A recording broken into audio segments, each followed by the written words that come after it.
बीवी चाहेगी आपकी सिगरेट छुड़वा देगी, बीवी चाहेगी आपका गुटखा छुड़वा देगी, बीवी चाहेगी आपको नमाजी बना देगी। मेरी प्यारी माँ बहनों, आप जब अपने शौहर से जिद करके 5,000 वाली साड़ी खरीद सकती हो, 10,000 वाला लहंगा खरीद सकती हो, 1,30,000 में सोना चल रहा है, सोने का जेवर मंगवा सकती हो, तो ऐ मेरी प्यारी माँ बहनों, आप अपने शौहर से बहुत सारे अच्छे काम भी करवा सकती हो। करवाने का तरीका होना चाहिए। अल्लाह के प्यारे नबी क्या फरमाते हैं, बड़े गौर से सुनिएगा। अल्लाह के नबी सल्लल्लाहु अलैहि वसल्लम फरमाते हैं, रहीमल्लाहु रजुलन काम मिनल लैल, अल्लाह ताला रहम नाजिल फरमाए, अल्लाह ताला रहमत नाजिल फरमाए उस आदमी के ऊपर जो रात में उठ करके तहज्जुद की नमाज पढ़ता है, वह आई कज़म रात, और अपनी बीवी को भी उठाता है, और बीवी अगर उठने से इनकार कर देती है तो बीवी के चेहरे पर पानी डाल के उठाता है हिम्मत बीवी के चेहरे पे पानी डालने की? कहीं ऐसा ना हो कि उधर आप पानी डालें और उधर बीवी लात मार दे। भाई आजकल ये भी तो हो रहा है। बीवी से पंगा लेने की किसमें हिम्मत है भाई? दुनिया में सबसे पंगा ले सकते, बीवी से नहीं ले सकते। वो एक लतीफा है, एक आदमी की बीवी बहुत शक करती थी उसके ऊपर, बड़ा परेशान रहता था। महीने में 2-4 दिन मायके जाती तो उसमें भी फोन पर फोन करती रहती थी, कहां हैं आप, क्या कर रहे हैं आप? डर था कि कहीं किसी दूसरी औरत के साथ तो नहीं है। एक मर्तबा मायके गई, बच्चे को छोड़ के गई थी, बच्चा भी छोड़ के गई थी कि नजर रखे अपने बाप के ऊपर। मायके जाके फोन कर रही है शौहर को, कहां हैं आप? शौहर कह रहा कहां रहूंगा, घर पर हूं भाई, तुम्हारी इजाजत के बगैर कहां जा सकता हूं? कहा अच्छा घर पे हो, जाओ किचन में जाओ, किचन में जाओ और मिक्सर की आवाज मुझे सुना करके बताओ कि तुम घर में हो। शौहर ने मिक्सर की आवाज सुना दी, घर की आवाज आई। बीवी ने कहा अच्छा चलो भाई तसल्ली हो गई। दूसरे दिन फिर फोन किया बीवी ने, कहां हैं आप? शौहर ने कहा अरे बेगम मैं कहां रहूंगा, घर पर हूं। चलिए मिक्सर की आवाज सुनाइए। शौहर ने फिर मिक्सर चालू करके सुना दे, घर की आवाज आई। तीसरे दिन बीवी ने कहा इतना शरीफ मेरा शौहर कब से हो गया, रोजाना मैं फोन कर रही हूं मुझे मिक्सर की आवाज सुना दे रहा है। तीसरे दिन बीवी सरप्राइज देने के लिए अचानक घर में आ गई। घर में आई तो शौहर गायब, बच्चा खेल रहा था। बच्चे से पूछा अरे तेरा बाप कहां है? कहा वो तो मिक्सर लेके गायब है 2 दिन से।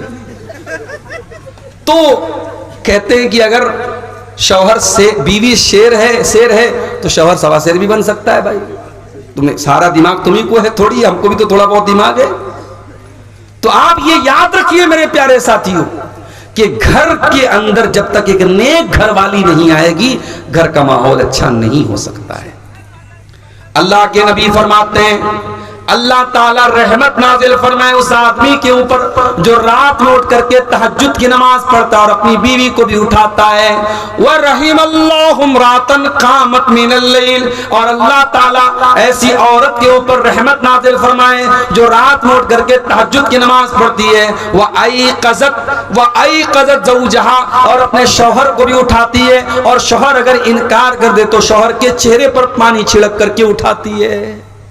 ये होते हैं बेहतरीन कपल, एक दूसरे का ताउन करे दीन के सिलसिले में। इसीलिए अल्लाह के नबी फरमाते हैं लियत्तखिज़ अहदुकुम क़ल्बन शाकिरा, 3 चीजों को बैलेंस बना लो, 3 चीजों को खजाना बना लो, 3 चीजों को स्टोर कर लो, 3 चीजों को अपने घर में लेके आ जाओ। क़ल्बन शाकिरा, अपने सीने में ऐसा दिल लेकर के आओ जो अल्लाह ताला का शुक्रिया अदा करने वाला हो। व लिसानन ज़ाकिरा, और अपने मुंह में ऐसी जबान लेकर के आओ जो अल्लाह ताला का जिक्र करने वाली हो। व ज़ौजतन मुमिनतन तुईनुहु अला अम्रिल आखिरा, और ऐसी दीनदार बीवी लेके आओ जो आखिरत के कामों में, दीन के कामों में आपकी मदद करे। ऐसी बीवी अगर आपके घर में आ जाएगी, जाने मन जाने जा आपसे प्यार है, रोजो शब रस्मी जुमलों की तकरार है, रस्मी जुमलों की जद में कई मर्दोजन, नफ्सो शैतान के हम नवा हो गए, इस मोबाइल से हम बेहया हो गए, इस मोबाइल से हम बेहया हो गए। गैर महरम के गम में परेशान हैं, दौरे हाजिर के ऐसे मुसलमान हैं। बदनिगाही की गलती को दोहरा के हम अपने हक में ही खुद बददुआ हो गए। इस मोबाइल से हम बेहया हो गए। हम सफर ढूंढने की लगन में मगन, एक दुल्हा बना एक बनी है दुल्हन। हम सफर ढूंढने की लगन में मगन, एक दुल्हा बना एक बनी है दुल्हन। ये तसव्वुर की दुनिया के गाफिल मकीन, ये तसव्वुर की दुनिया के गाफिल मकीन इख्तिलाती बहर में फना हो गए। इस मोबाइल से हम बेहया हो गए। इस मोबाइल से हम बेहया हो गए। जानते हैं शरीयत में मायूब है, वो ताल्लुक हमें आज महबूब है। इस मोबाइल की लत में कई पारसा, इस मोबाइल की लत में कई पारसा। आलिमो आलिमा क्या से क्या हो गए। इस मोबाइल से हम बेहया हो गए। अब तिलावत में क्यों वो हलावत नहीं, बेसुकून दिल में पहले सी राहत नहीं। अब तिलावत में क्यों वो हलावत नहीं, बेसुकून दिल में पहले सी राहत नहीं। जिक्र के नूर की दिल में आमद नहीं, खुशनुमा ज़हनो दिल बदनुमा हो गए। इस मोबाइल से हम बेहया हो गए। और आखिरी शेर समाप्त फरमाए। गैर महरम के गम में जो गमगीन है, ज़ाहिरन नेक अंदर से बददीन है। गैर महरम के गम में जो गमगीन है, ज़ाहिरन नेक अंदर से बददीन है। खालिक़े दिल को दिल में बसाते नहीं, खालिक़े दिल को दिल में बसाते नहीं। मेरे अशआर से वो खफा हो गए। इस मोबाइल से हम बेहया हो गए। इस मोबाइल से हम बेहया हो गए। मुहतरम सदर इजलास, उलमाए किराम, बुजुर्गों और दोस्तों, नौजवान साथियों, माँओं और बहनों, प्यारे बच्चों,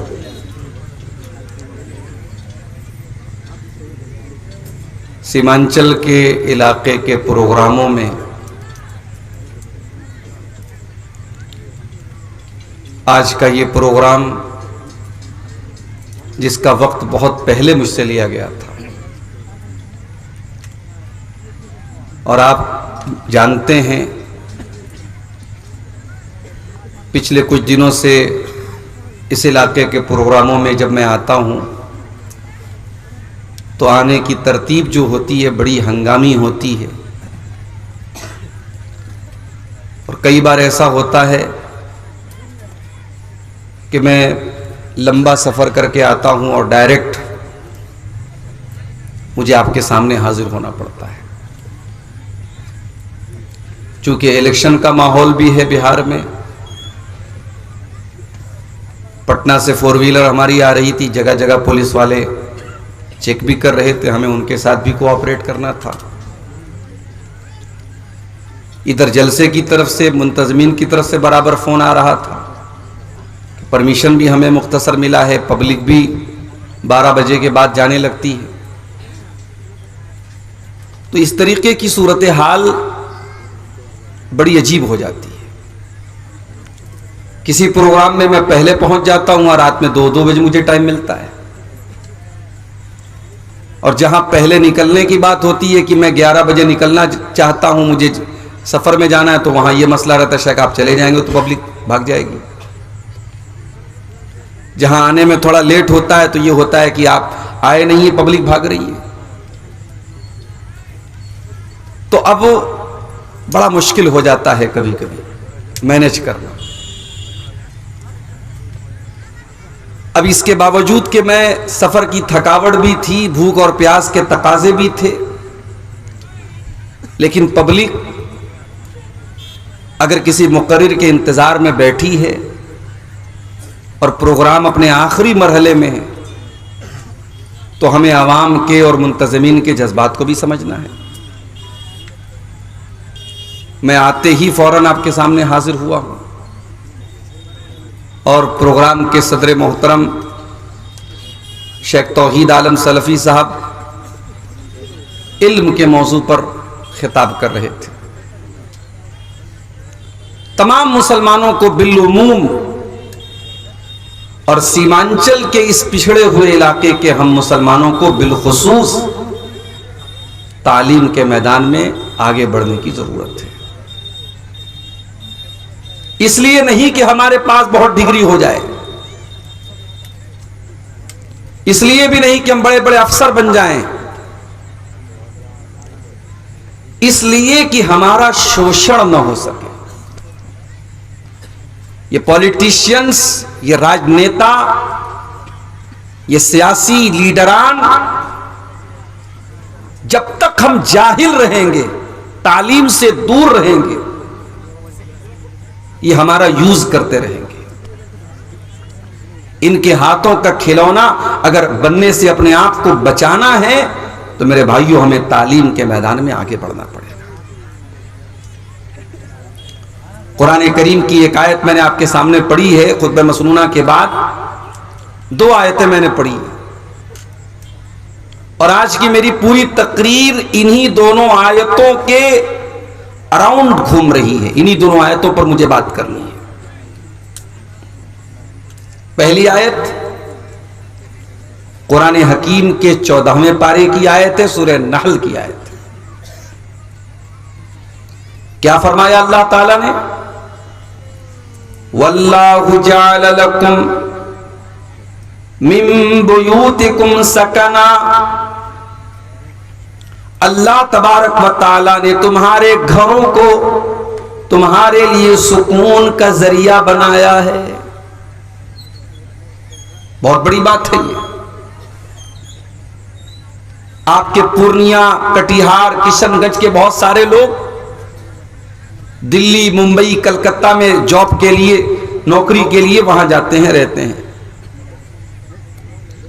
बहुत सारे लोग आपको ऐसे भी मिलेंगे जो विदेश में जाके काम करते हैं, दुबई में, सऊदी में, कतर में, कुवैत में, बहरैन में लोग काम करते हैं। जाहिर है कि ये सारे जो मुल्क हैं, दुबई है, सऊदी है, कतर है, बड़े डेवलप्ड मुल्क हैं, बड़ी अच्छी जिंदगी है वहां, 24 घंटे एसी में लोग रहते हैं। लेकिन एक इंसान जो रोजी रोटी के लिए अपना वतन छोड़ के गया है, उस दुबई की और सऊदी की और कतर की जिंदगी गुजार रहा है, उससे पूछो कि भाई यहां गाड़ी में भी तुम एसी में रहते हो, कमरे में भी एसी में रहते हो, ऑफिस में भी तुम एसी में रहते हो, क्या तुम्हें कटिहार में और पूर्णिया में और किशनगंज में जाने का मन करता है? वो कहेगा कि हां मेरा मन करता है। क्यों भाई? यहां तो एसी लगी है, चमचमाती रोड है, बेहतरीन बिल्डिंग है, यहां छोड़ के क्यों जाना चाहते हो? वो कहेगा कि मेरी बीवी वहां पर है, मेरे बच्चे वहां पर हैं, मेरी मां वहां पर है, मेरे बाप वहां पर है। इंसान दुनिया के किसी कोने में चला जाए, उसे अपना घर याद आता है, शांति मिलती है, सुकून मिलता है, तो अपने घर में मिलता है मेरे भाई। इसीलिए अल्लाह फरमाता है वल्लाहु जअल लकुम मिन बुयूतिकुम सकना। अल्लाह तबारक व तआला ने तुम्हारे घरों को सुकून का जरिया बनाया है।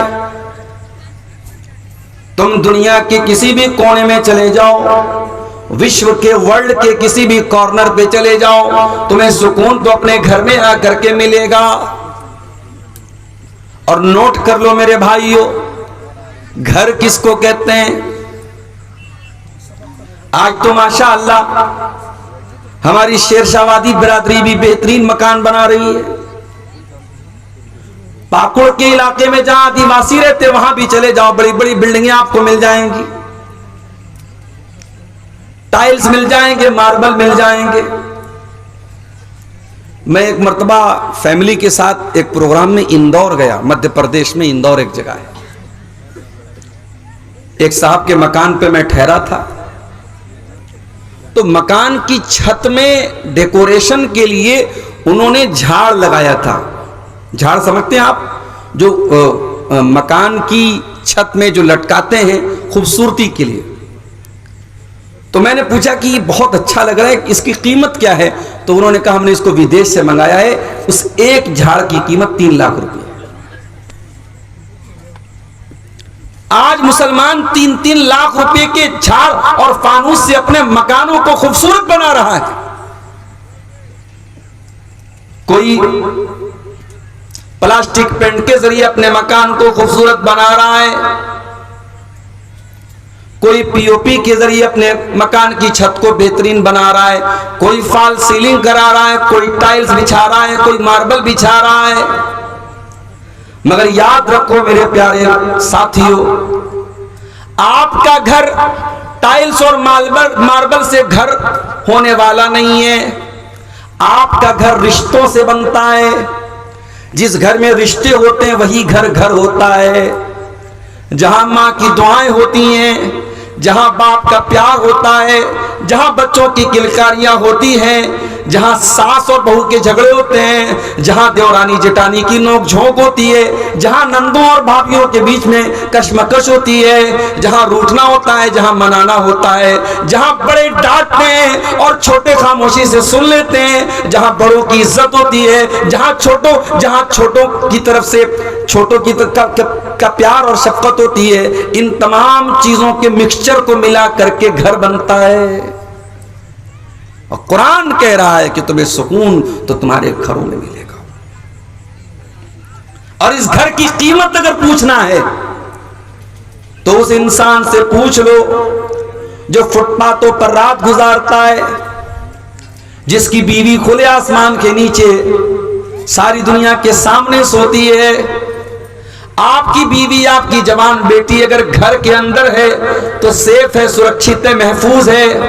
ये घर आपकी बीवी, आपकी बहू बेटी की इज्जत पर पर्दा भी डालता है, आपकी बहू बेटियों को सुरक्षित करता है। ये घर हमारी इज्जत पर पर्दा भी डालता है मेरे साथ। इसीलिए हमारी शरीयत ने घर को बहुत अहमियत दी है। और अगर किसी को घर से निकलना पड़े तो अल्लाह ने इसको अपना अजाब करार दिया है। अल्लाह ने कुरान के 28वें पारे में फरमाया, हुवल्लज़ी अखरजल्लज़ीना कफरू मिन अहलिल किताबी मिन दियारिहिम। अल्लाह का अजाब आया था यहूदियों के ऊपर, जब यहूदियों का एक कबीला बनु नजीर नाम का कबीला था, उसने मुसलमानों के साथ गद्दारी की और उनको जिला वतन कर दिया गया, उनके घरों से निकाल दिया गया। कुरान कहता है कि ये अल्लाह का अजाब था जो यहूदियों के ऊपर नाजिल हुआ। ये अलग बात है किसी जमाने में यहूदी अपनी बदमाशी और गद्दारी की वजह से अपने वतन से निकाले गए थे, और आज फलस्तीन की सरजमीन पर वो काबिज हो गए, और हमारी बदआमालियों के नतीजे में और हमारी कमजोरी के नतीजे में धीरे धीरे पूरे फलस्तीन पर आज वो कब्जा करते चले जा रहे हैं। तो घर बहुत अहम होता है मेरे प्यारे साथ,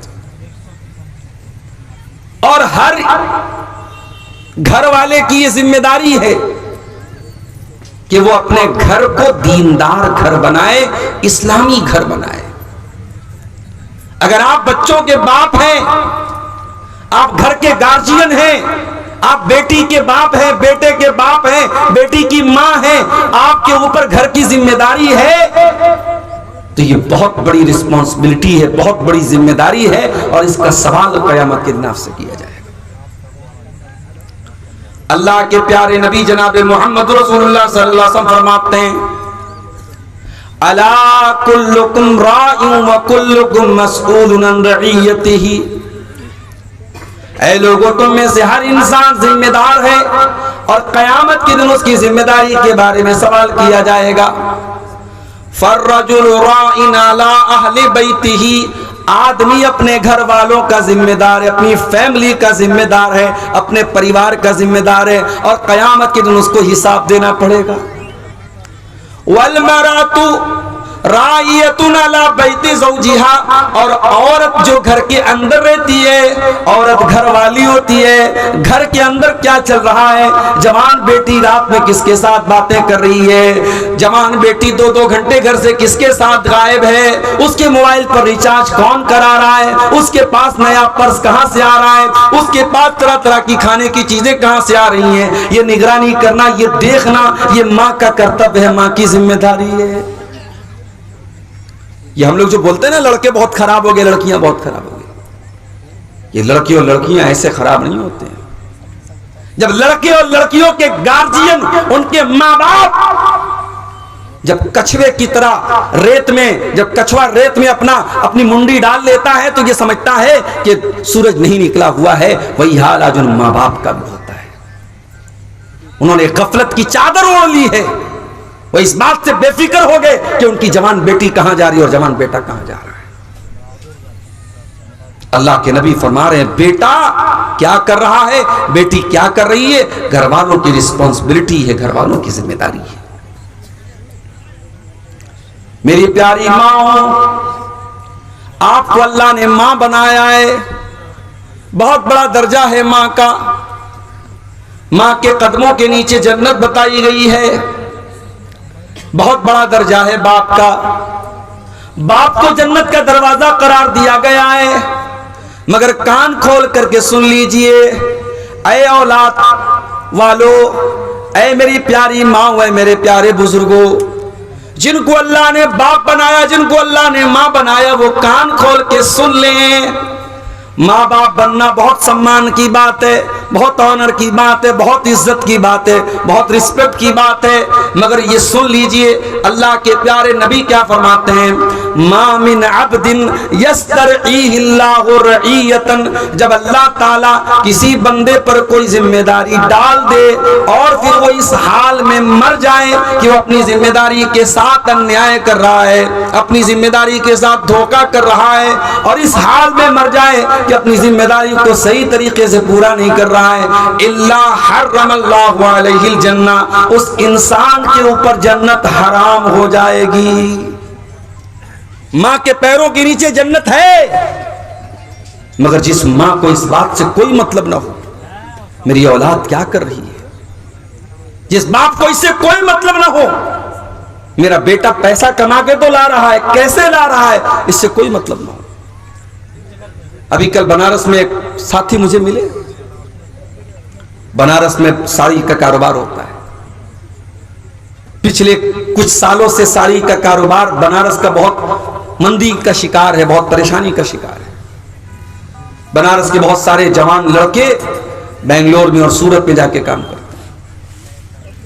उसने कहा, मौलाना कहने को तो लड़के पैसा कमाने गए, लेकिन जो लड़के बेंगलोर में जाकर के और सूरत में जाकर के काम कर रहे हैं, कड़वी सच्चाई ये है कि मौलाना साहब वहां पर उनका कोई गार्जियन नहीं है, न माँ की डांट का डर है, न बाप की डांट का डर है, न वहां पे माँ है न बाप है, लड़का कमाने गया है। कहा मौलाना जितना कमा रहा है उसका आधा हिस्सा सिगरेट में, शराब में, नशे में, जुआ में अब वहां पे गंवा देता है। कहा कि अपने शहर में रहता था, अगर 5 टाइम की नमाज नहीं भी पढ़ता था तो कम से कम जुमा की नमाज में शामिल होता था। वहां पैसा कमाने की ऐसी धुन है, मस्जिद की शक्ल तक नहीं जानता। जुमा की नमाज में भी कितने मुसलमान लड़के जो पैसा कमाने बेंगलोर और सूरत गए हैं, वो जुमा की नमाज तक नहीं पढ़ते हैं।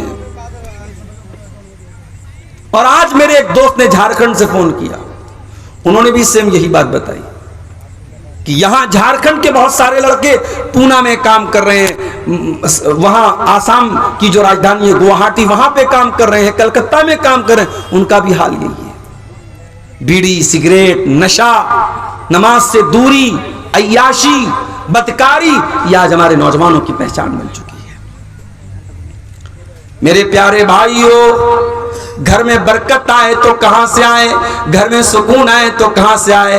हाँ, पैसा तो आ रहा है, दौलत तो आ रही है, घर में अच्छा खाना तो बन रहा है, बच्चे अच्छा कपड़ा तो पहन रहे हैं, मकान तो आलीशान बन रहा है, लेकिन जब जिंदगी में नमाज नहीं, जब जिंदगी में अल्लाह का जिक्र नहीं, तो मेरे प्यारे भाइयों उस घर में बरकत कहां से आएगी, बरकत कहां से आएगी।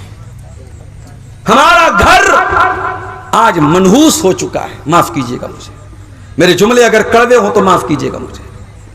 हमने अपने घरों को मनहूस बना दिया। कोई जमाना था सुबह नींद खुलती थी, बूढ़ी माँ मुसल्ले पर बैठ के नमाज पढ़ा करती थी, कुरान पढ़ा करती थी। मुसलमान के घर की शुरुआत कुरान से हुआ करती थी, नमाज से हुआ करती थी। आज रात में बिस्तर पे जाने के टाइम भी इंस्टाग्राम के वीडियोस देखे जा रहे हैं, फेसबुक के वीडियोस देखे जा रहे हैं, सुबह उठ करके भी नाच गाना ही देखा जा रहा है, म्यूजिक से शुरुआत हो रही है, म्यूजिक से खात्मा हो रहा है। ये हमारे घरों का हाल है। और घर के गार्जियन का हाल ये, वो घर में टाइम देने को तैयार नहीं है। अपनी जॉब से आने के बाद, अपने काम से आने के बाद जो थोड़ा बहुत टाइम बच्चों के साथ गुजारने का मौका मिलता है, वो टाइम भी आज हम मोबाइल के साथ गुजार रहे हैं। बच्चों के हाथ में उनका अपना मोबाइल है, बाप के हाथ में अपना मोबाइल है, माँ के हाथ में अपना मोबाइल है। आज बच्चों को मोबाइल पाल रहा है, यूट्यूब पाल रहा है। आज बच्चों को माँ बाप नहीं पाल रहे हैं। अरबी का एक शायर कहता है, बड़ी सच्ची बात कहता है, लईसल यतीम मन इंतहा अबवाहु मिन हम्मिल हयाती व खल्लफाहु जलीला। अरे यतीम वो नहीं है, अनाथ वो नहीं है जिसका बाप उसको छोड़ के चला गया हो, जिसकी माँ उसको छोड़ के चली गई हो। अरे अनाथ तो वो बच्चा है। अरबी का शायर कहता है, इन्नल यतीम हुवल्लज़ी तल्का लहू उम्मन तखल्लत व बम मशगूला। जिसकी माँ के पास अपने बच्चे के लिए फुर्सत ना हो, जिसके बाप के पास अपने बच्चों के लिए समय ना हो। समय निकालो मेरे प्यारे साथी। आइए अल्लाह के नबी की एक हदीस सुनाता हूं। ये हदीस याद कर लो, पूरी तकरीर का खुलासा इस हदीस के अंदर आज पेश कर रहा हूं। अल्लाह के प्यारे नबी फरमाते हैं, तूबा लिमन मलक लिसानहु व वसियहु बैतुहु व बका अला खतीअतिही। तीन चीजों पर जो अमल करेगा, तीन चीजों को जो अपना लेगा, वो कामयाब हो जाएगा, वो जन्नत में जाएगा। कौन सी तीन चीजें?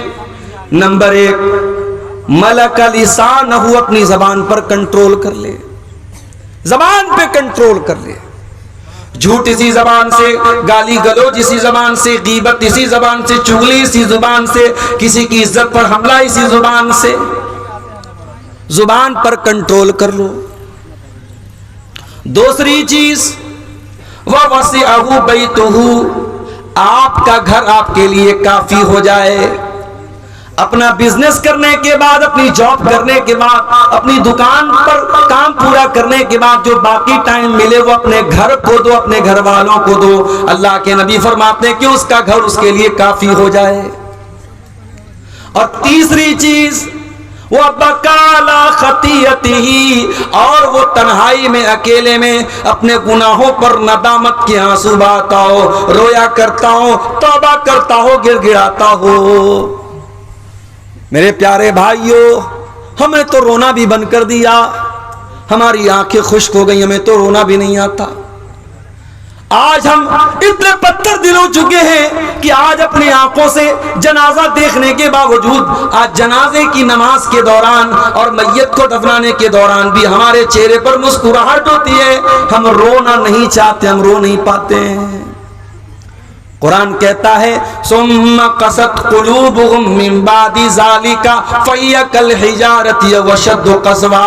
कुछ लोग इतने सख्त हो जाते हैं, उनके दिल इतने कठोर हो जाते हैं कि पत्थर से भी ज्यादा उनके दिल कठोर हो जाते हैं। व इन्न मिनल हिजारति लमा यतफज्जरु मिनहुल अनहार। अरे पत्थर तो कुछ ऐसे भी होते हैं कि पत्थर के अंदर से भी पानी निकलने लगता है, पत्थर फट जाता है और पत्थर से सुराख हो जाता है। लेकिन इंसान का दिल कभी कभी इतना कठोर हो जाता है कि पत्थर से ज्यादा सख्त हो जाता है। हम तो रो नहीं पाते। अल्लाह के नबी ने फरमाया 3 चीजें पैदा कर लो, जबान पर कंट्रोल कर लो, आपका घर आपके लिए काफी हो जाए, और अपने गुनाहों पर आंसू बहाना शुरू कर दो। ये 3 चीजें अगर आपको मिल जाएं, आप कामयाब हो जाएंगे। मेरे प्यारे साथियों, मैं जानता हूं आप बहुत देर से तकरीरें सुन रहे हैं और बहुत अहम टॉपिक लेकर के मैं आपके सामने बैठा हूं। बहुत लंबी बात नहीं करूंगा, बड़ी टू द पॉइंट बातें आपके सामने रखूंगा। कुछ तरीके बताऊंगा, कुछ नुस्खे बताऊंगा, अपने घर को कैसे सुधारा जाए, अपने घर को कैसे संवारा जाए, अपने घर को इस्लामी घर कैसे बनाया जाए। इसी टॉपिक पर कुछ बातें आपके सामने रखूंगा। हम मकान बनाते हैं, मकान में सबसे जरूरी चीज होती है मकान की बुनियाद, फाउंडेशन। बेहतरीन बिल्डिंग खड़ी कर दें, लेकिन अगर बुनियाद कमजोर हो जाए तो आपका मकान कमजोर माना जाएगा और एक दिन धराशायी हो जाएगा, धड़ाम से गिर जाएगा। अगर अपने घर को एक अच्छा घर बनाना चाहते हो तो जिस तरीके से मकान बनाने के टाइम ये देखते हो कि बुनियाद कैसी है, वैसे ही मकान बनाने के टाइम ये भी देखो ये मकान हम हराम कमाई से बना रहे हैं या हलाल कमाई से बना रहे हैं, ये सूद और ब्याज के पैसे से बना रहे हैं, रिश्वत के पैसे से बना रहे हैं, या जायज कमाई से बना रहे हैं, किसी का हक मार के बना रहे हैं, या सही तरीके से बना रहे हैं। तुम देख लो कि उस मकान की बुनियाद में तुम क्या डाल रहे हो। कुरान कहता फमन अस्ससा बुनियानहु अला तक़वा मिनल्लाहि व रिज़वानिन खैरुन अम्मन अस्ससा बुनियानहु अला शफ़ा जुरफिन हारिन फनहार बिही फी नारि जहन्नम। कुरान कहता है 2 टाइप के घर होते हैं। एक घर वो है जो अल्लाह के तक़वा की बुनियाद पे खड़ा है, जिस घर का बनाने वाला ईमानदार है, सही है, नेक है, हलाल कमाई से घर बना रहा है। और दूसरा वो है जो हराम खोर है, जो ब्याज का पैसा लेके आया है, जो रिश्वत का पैसा लेके आया है, जो भाई का हक मार के आया है, जो बहन का हक मार के आया है। किसी जगह एक लाइन पड़ी, बड़ी अच्छी लाइन थी कि मामू जान हज करने जा रहे हैं, अपनी बहन का और अपने भांजों का हक मारने के बाद तीसरी मर्तबा मामू जान हज करने जा रहे हैं। यह समाज की बड़ी कड़वी हकीकत है। हमें से हर इंसान किसी का मामू होगा, किसी बहन का भाई होगा। हमारी दीनदारी सिर्फ दाढ़ी पर है, हमारी दीनदारी सिर्फ माथे पर सज्जे के निशान पर है। हम बड़े दीनदार बन गए, 5 टाइम के नमाजी बन गए। याद रखो मेरे भाइयों, ये जो मीरास में जिसका जितना हिस्सा है, बेटे का इतना है, बेटी का इतना है, माँ का इतना है, बाप का इतना है, भाई का इतना है, बहन का इतना है, ये किसी मुफ्ती का फतवे से नहीं बना है। ये अब्दुल गफ्फार सलफी साहब ने, ये तौहीद आलम साहब ने, या कोई फला आलिम साहब ने अपने घर से ये मसला नहीं बनाया है। ये कुरान की आयतें हैं, अल्लाह का बनाया हुआ कानून है। और अल्लाह ने कुरान में जब मीरास का मसला बयान किया तो क्या फरमाया, वतिल्का हुदूदुल्लाह।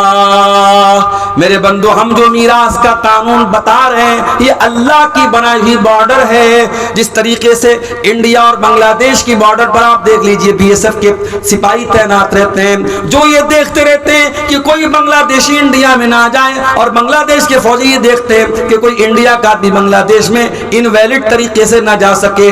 कुरान क्या कह रहा है, वतिल्का हुदूदुल्लाह।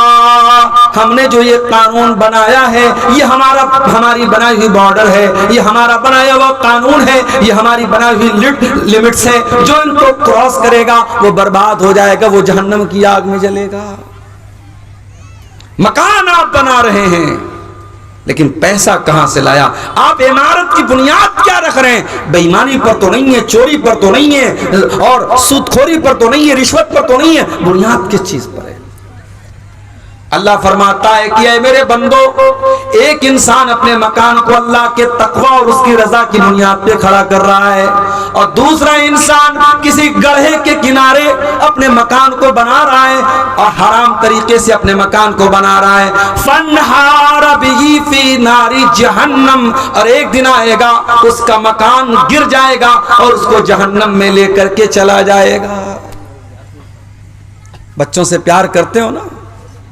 अगर बच्चों से प्यार करते हो तो कभी हराम कमाई मत खिलाना अपने बच्चों को, कम खिला देना। 2 रोटी कम खाएगा आपका बच्चा, कुछ कमजोर रहेगा चलेगा, कुछ दुबला पतला रहेगा चलेगा। हराम की कमाई अपने बच्चों को मत खिलाना मेरे प्यारे साथियों। अल्लाह के प्यारे नबी फरमाते हैं, जो जिस्म हराम कमाई से परवरिश पाएगा फन्नार औला बिही, वो जहन्नम की आग में जलेगा। अरे हम तो अपने बच्चों से इतना प्यार करते हैं, कभी कभी मेरे साथ ऐसा हुआ, मैं सफर में हूं, घर से बीवी का फोन आया, किसी बच्चे को चोट लग गई, किसी बच्चे को चोट लगी, वीडियो कॉल से मैंने देखा। मैं बिहार में बैठा हूं, मैं यहां से कुछ नहीं कर सकता, वहां बच्चे को चोट लगी है। बाप होने के नाते मेरा दिल तड़प जाता है, और अगर बच्चों को ऐसी चोट लग जाए कि बच्चों का खून निकलने लगे तो इंसान बेकरार हो जाता है। अपने बच्चों को हम जर्रा बराबर दुख और तकलीफ में नहीं देख सकते मेरे प्यारे साथियों। हम जहन्नम की आग में अपने बच्चों को कैसे जलना पसंद करेंगे? इसीलिए अल्लाह के नबी फरमा रहे हैं, जो हराम कमाई अपने बच्चों को खिलाएगा, जो जिस्म हराम कमाई से परवरिश पाएगा, फन्नार औला बिही, वो जिस्म जहन्नम की आग में जलेगा। अब ये आप तय कर लीजिए कि आपको अपने बच्चों को जहन्नम की आग में जलाना है या जन्नतुल फिरदौस में दाखिल करना है। तो घर को अगर एक इस्लामी घर बनाना है तो पहला स्टेप याद कर लो मेरे प्यारे साथियों, हमें अपने घर की बुनियाद को सही रखना है। और आगे बढ़िए, घर में दाखिल होते हैं हम, सबसे पहले चौखट आती है, दरवाजे के पहले चौखट पर हम पैर रखते हैं, उसके बाद दरवाजे में दाखिल होते हैं। पता ये चला कि मकान की चौखट बहुत इंपॉर्टेंट होती है, बहुत महत्वपूर्ण होती है। जब तक दरवाजे की चौखट को सही न किया जाए तब तक मकान की एंट्री सही नहीं हो सकती। हमारे घरों की चौखट क्या है? आइए एक हदीस आपको सुना देता हूं। इब्राहिम अलैहिस्सलाम अपने बच्चे इस्माइल को मक्का में छोड़ के जाते हैं, अपनी बीवी हाजरा को मक्का में छोड़ के जाते हैं। इस्माइल वहीं पे रहते हैं, हाजरा वहीं पे रहती हैं, और वहीं पर इस्माइल जवान होते हैं, शादी होती है, उनकी बीवी उनके पास आती है। एक जमाना हो गया, इब्राहिम अलैहिस्सलाम अपने बच्चे से मिलने के लिए आते हैं। इत्तेफाक से जब घर में आते हैं तो इस्माइल घर पे नहीं होते, बहू होती है। इब्राहिम अलैहिस्सलाम पूछते अपनी बहू से, गुजर बसर कैसी हो रही है? ये बहू थोड़ी नाशुक्री थी, ये कहती है क्या बताऊं, बड़ी परेशानी हो रही है, बस जैसे तैसे गुजारा हो रहा है, बहुत दिक्कत चल रही है, बहुत परेशानी है, बहुत मुश्किल है। इब्राहिम अलैहिस्सलाम ने कहा कि बेटी, तुम्हारा शौहर आए तो मेरा सलाम कह देना और ये बता देना, अपने शौहर से ये कह देना कि अब गय्यर अतबता बाबिक, अपने दरवाजे की चौखट बदल ले। शाम को इस्माइल आए, आते ही अपने बाप की खुशबू महसूस की, पूछा है मेरी बीवी क्या कोई मेहमान आया था? कहा एक बूढ़े आदमी आए थे। कहा क्या कह रहे थे? कहा तुमको सलाम कह रहे थे और कह रहे थे अपने दरवाजे की चौखट बदल दे। कहा मेरी बीवी तूने क्या कहा था? बीवी ने सारा माजरा सुनाया। कहा क्या है मेरी बीवी, वो कोई और नहीं, वो मेरे बाप थे, वो तेरे ससुर थे, इब्राहिम अलैहिस्सलाम थे, और वो तेरी नाशुक्री से नाराज हो गए। तू एक पैगंबर की बीवी होने के बावजूद, एक नबी की बहू होने के बावजूद तूने जो बात कही मेरे बाप को पसंद नहीं आई। मेरे बाप ने तुझे तलाक देने का ऑर्डर दिया है, इसलिए मैं आज से तुझको अपने निकाह से खारिज कर रहा हूं, आज से मैं तुझको तलाक दे रहा हूं। अब यहां पे थोड़ा सा रुक जाइए। हमारे घरों में क्या होता है, बहू ने खाना बनाया, शेरशाबादी लोग तो झोल बहुत ज्यादा खाते हैं भाई, मसाला बहुत ज्यादा खाते हैं, माफ कीजिएगा। बड़ा सोच समझ के हम लोग, जब जलसों का सीजन आता है तो पेट की बड़ी हिफाजत करनी पड़ती है, बहुत मसाला खाते हैं आप लोग। अब भाई मसाला आप ज्यादा खा रहे, बहू ने कम डाल दिया, वो भी मसला है। नमक आप ज्यादा खाते, बहू ने कम डाल दिया, वो भी मसला, और नमक आप कम खाते, बहू ने ज्यादा डाल दिया, वो और बड़ा मसला है। अब बहू ने खाने में नमक ज्यादा कर दिया, ससुर को गुस्सा आया, ससुर ने कहा चल अपने दरवाजे की चौखट बदल दे। तो क्या बेटा अपनी बीवी को तलाक दे देगा इब्राहिम अलैहिस्सलाम की सुन्नत पर अमल करते हुए? नहीं, रुक जाइए, अभी मैं हदीस को पूरा कर दूं, फिर मैं मतलब बताता हूं कि ऐसी सूरत में क्या किया जाएगा। इब्राहिम अलैहिस्सलाम ने अपने बहू के बारे में फरमाया कि दरवाजे की चौखट बदल दो। इस्माइल अलैहिस्सलाम ने तलाक दे दिया। कुछ दिनों के बाद इस्माइल अलैहिस्सलाम ने दूसरी शादी की, और फिर एक मर्तबा इब्राहिम अपने बेटे से और बहू से मिलने के लिए आए। इत्तेफाक से इस मर्तबा भी बहू से मुलाकात हुई, बेटे से मुलाकात नहीं हुई। इब्राहिम ने पूछा बेटी कैसी गुजर बसर हो रही है? बहू ये दीनदार थी, नेक थी, अल्लाह वाली थी। इसने कहा बहुत अल्लाह का शुक्र है, अल्लाह जिस हाल में रखे अल्लाह का बहुत करम है, बहुत आराम से गुजर बसर हो रही है। कहा बेटी तेरा शौहर आए तो मेरा सलाम कह देना, और कह देना सब भी ताता बता बाबिक, दरवाजे की चौखट बहुत अच्छी है, इस चौखट की हिफाजत करना। शाम हुई, इस्माइल आए, बाप की खुशबू महसूस की, बीवी से पूछा क्या कोई आया था? कहा कि हाँ बड़े मियाँ बूढ़े मियाँ आए थे। कहा क्या कह रहे थे? कहा मुझसे हाल चाल पूछ रहे थे, और जब मैंने अल्लाह का शुक्र अदा किया तो ये कह के गए हैं कि अपने शौहर को मेरा सलाम सुना देना और कह देना कि दरवाजे की चौखट की हिफाजत करें। कहा है मेरी बीवी, वो कोई और नहीं तेरे ससुर थे, मेरे बाप इब्राहिम अलैहिस्सलाम थे, और उन्होंने तुम्हें पसंद किया है, तुम्हारी बात उनको पसंद आई है, और उन्होंने कहा है कि मैं तुमको अपने निकाह में बरकरार रखूं। हदीस आपको मैंने सुना दी, बुखारी की हदीस है। इस हदीस से दो बात पता चली। पहली बात यह पता चली कि घर के अंदर दरवाजे की चौखट का अगर दर्जा किसी को हासिल है तो यह औरत को हासिल है, जिसको हम घरवाली कहते हैं, जिसको हम बीवी कहते हैं, जिसको हम अहलिया कहते हैं, बेगम कहते हैं, पत्नी कहते हैं, वाइफ कहते हैं, जो भी कह लें, घर के अंदर दरवाजे की चौखट की अगर हैसियत किसी को हासिल है वो औरत को हासिल है। पता ये चला अगर औरत गड़बड़ है तो इसका मतलब कि दरवाजे की चौखट गड़बड़ है, और जब दरवाजे की चौखट गड़बड़ है इसका मतलब कि दरवाजे की एंट्री गड़बड़ है, दरवाजे में आप सही तरीके से दाखिल नहीं हो सकते। इसलिए घर को अगर बनाना है, संवारना है, तो घर की घरवाली का अच्छा होना बहुत जरूरी है। अब वो मसला भी सुन लीजिए। बहू ने खाने में झोल ज्यादा कर दिया, नमक ज्यादा कर दिया, ससुर को पसंद नहीं आया, सास को पसंद नहीं आया। ससुर ने कहा बेटे से तलाक दे दे, तो बेटा इतनी बात पर अपनी बीवी को तलाक नहीं देगा। अगर आपको यह लगता है कि इब्राहिम अलैहिस्सलाम के कहने पर इस्माइल ने तो तलाक दे दिया, तो कान खोल करके सुन लीजिए। अगर बाप इब्राहिम अलैहिस्सलाम के जैसा हो तब बाप के कहने पे बेटा तलाक दे देगा। हर बाप के कहने पर बेटा अपनी बीवी को तलाक नहीं देगा, वरना हर छोटी छोटी बात पे तलाक हो जाएगी। अगर इब्राहिम के जैसा बाप हो, उतना समझदार, उतना दूरअंदेश, उतना दीनदार, उतना होशियार, उतना जीनियस, उतना गहरी नजर रखने वाला, उतना अल्लाह वाला, तो अलग बात है। हर बाप को इस बात की इजाजत नहीं है, हर माँ को इस बात की इजाजत नहीं है कि वो बोले कि बहू को तलाक दे दो, बेटा तलाक दे दे।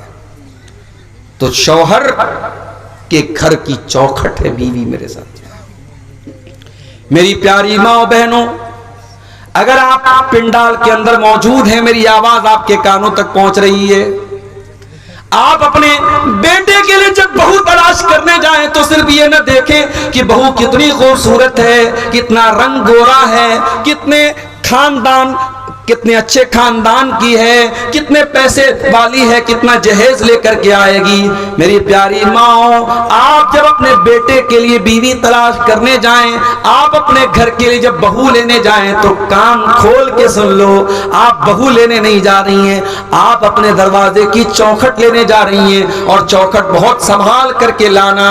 अल्लाह के नबी फरमाते हैं, तुनकहुल मरातु लिअरबईन, जब औरत की शादी होती है तो 4 चीजें औरत के अंदर देखी जाती हैं, ले मालिहा वले हसबिहा वले जमालिहा वले दीनिहा। कुछ लोग माल देखते हैं, कुछ लोग खानदान देखते हैं, कुछ लोग खूबसूरती देखते हैं और कुछ लोग दीनदारी देखते हैं। आपने फरमाया फज़फर बिज़ाति दीन, दीनदार औरत को घर में लेके आ जाओ, कामयाब हो जाओगे। दीनदार औरत को घर में लेके आ जाओ।